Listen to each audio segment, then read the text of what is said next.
এক বিকেলের শেষ আলোয় বৃন্দাবনের একটি নিরিবিলি কোণে বসে আছেন শ্রীকৃষ্ণ। হঠাৎ এক গোপালিকা কাঁদতে কাঁদতে তার কাছে এসে পড়ল, চোখে জল, মুখে হতাশা। সে বলল, হে প্রভু, আমি আর পারছি না।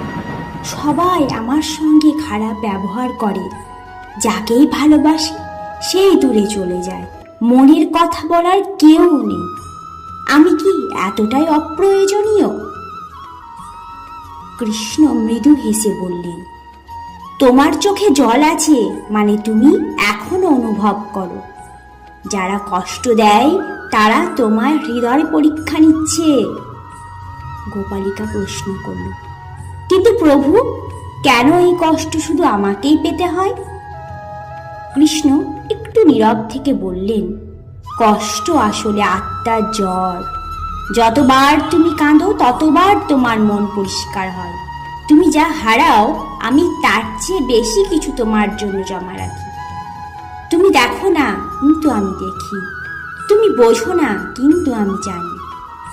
গোপালিকা তখন মাথা নিচু করে বলল, তাহলে আমি কি করব প্রভু? কৃষ্ণ বললেন, নিজেকে দোষ দিও না, নিজেকে ভালোবাসো, কারণ তুমি আমার সৃষ্টি। তোমার যন্ত্রণা যত গভীর তত কাছাকাছি আমি তোমার পাশে থাকি। তুমি শুধু আমাকে ডেকে বলো, আমি একা, আর বাকিটা আমি করে দেব। তারপর কৃষ্ণ হাতে তুলে নিলেন এক টুকরো তুলা ফুল।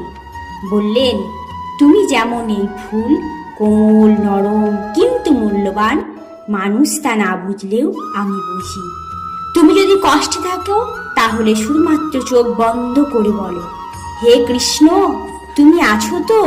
দেখো, তুমি একা নও। তোমার প্রতিটি নিঃশ্বাসে আমি আছি, তোমার প্রতিটি কান্না আমি শুনি। শুধু বিশ্বাস রাখো। কৃষ্ণের আরো অনেক সুন্দর সুন্দর গল্প শোনার জন্য অবশ্যই চ্যানেলটিকে সাবস্ক্রাইব করে দেবেন।